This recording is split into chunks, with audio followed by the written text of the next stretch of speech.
All right, so we are going to read For You Are a Kenyan Child by Kelly Kunan.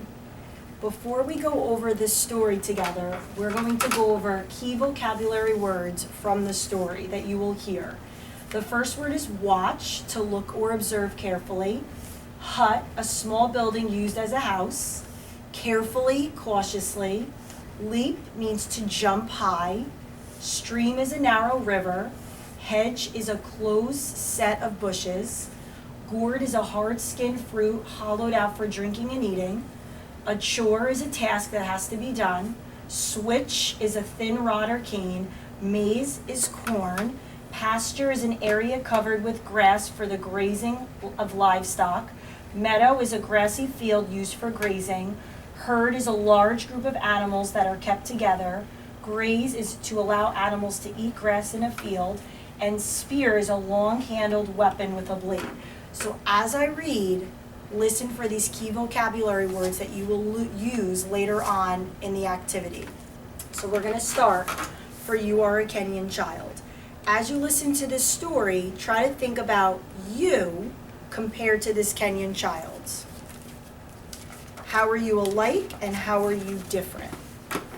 Roosters crow and you wake one morning in the green hills of Africa. Sun lemon bright over eucalyptus trees full of doves. What time of day do you think it is? And what words did you hear that told you what time of day it is? Also think about what do you notice about the illustrations on page 1 and 2 where this Kenyan boy lives. Hodi, anybody home? Karubu, welcome. Enter Mama's hut that smells of earth and smoke. On a small stool by her fire sit maize porridge to begin the day, for you are a Kenyan child.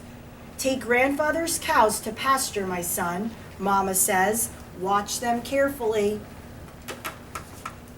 How does the Kenyan boy begin his day? Think about the way you begin your day.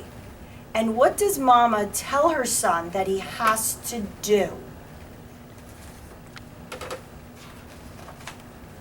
Into the wild's morning wind, you herd the sleepy cows to the meadow where they graze. Then, just for a moment, you slip away to see who else is awake. Hodi, Karubu. What do you notice about the Kenyan child on page 5? What is he wearing? And to slip away means to leave or go away. So what does the Kenyan boy, what does he do to slip away?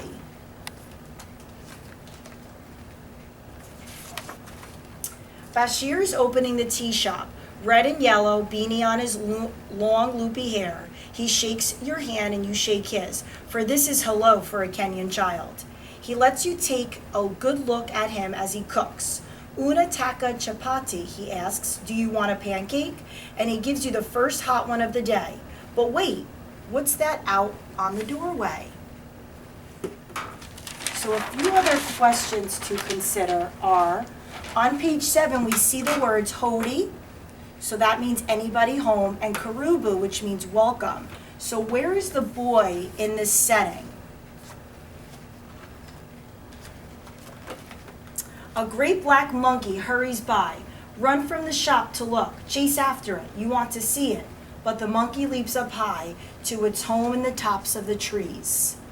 So on this page, on page 9, what is the Kenyan boy doing? What should he be doing? Remember what his mama said. And where is the Kenyan boy?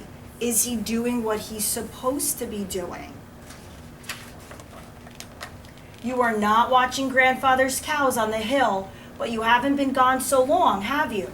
Hodi, Karubu. Inside a little woodshop you peek and you greet the village chief respectfully. Jambo, Mazi. Hello, respected one. What words did you hear that let us know that the cows need this Kenyan child? We know that he should be watching grandfather's cows. Mazi was once an African warrior who hunted lion and carried a spear. He says, Una taka shaki rongu. Do you want to hold the chief stick? Nadio. Yes, you cry, and march proudly around him, lifting it high.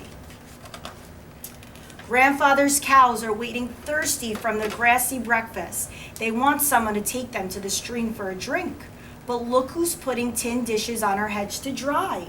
Hody Karubu. Grandmother, plump as a hen, smiles and asks, Unataka Mazua Lila, do you want sleeping milk? Sweetened with Crussian charcoal, fresh from a gourd? So now again, think about this question. What words do you hear that let us know that the cows need the Kenyan child? As you drink, grandmother's knowing eyes remind you of something you should do. What could it be? Oh no, grandfather's cows. Tell grandma you are very busy with your chores and hurry away to those cows. Tell grandma you are very busy with your cows and hurry away to those chores. Why does the Kenyan child tell his grandmother that he is very busy with his chores? But whose garden of green onions is this? Whose hut under the noonday sun? Hody Karubu. Winnie Skinny with soft hair is laughing. Baby brother tied in a cloth on her back. Unataka Nudu. Do you want a bug? And from the sky she offers you one because they are so sweet. You say, for you are a Kenyan child. The two of you push gently with your toes, a dung beetle rolling dung for his home. Hody Karubu. Kiptu, your friend, the same age as you, kicks a rag ball by in the African dust. Unataka Chiza, do you want to play, he asks. Kabisa, of course you shout, and run without thinking of anything else in the world you have to do, but kick the ball with your friend, while you catch your breath to look to the hillside where grandfather's cows always graze. So on these pages, 23 and 24, what does the expression on the Kenyan's boy face tell you? And on page 25, if you look over here, notice what the boys are playing with this rag ball compared to games that you play at home. The cows, they're gone. Run to the meadow. You should not have left. Run as fast as you can. Bare feet over red road, past women washing clothes, skinny dogs barking. Run faster. The cows must be crashing someone's garden or standing in the road, lost at the schoolhouse or gone over a cliff.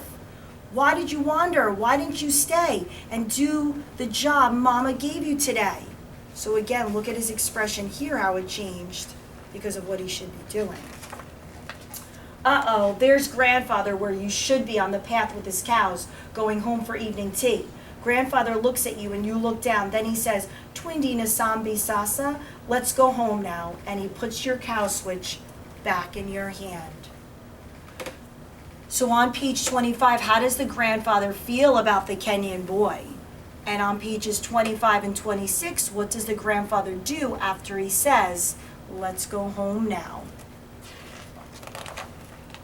Take the cows home with grandfather. Do not stray, for you are a Kenyan child, and have been everywhere and seen everything in this African village today. Cows sleeping, roosters quiet, friends home too.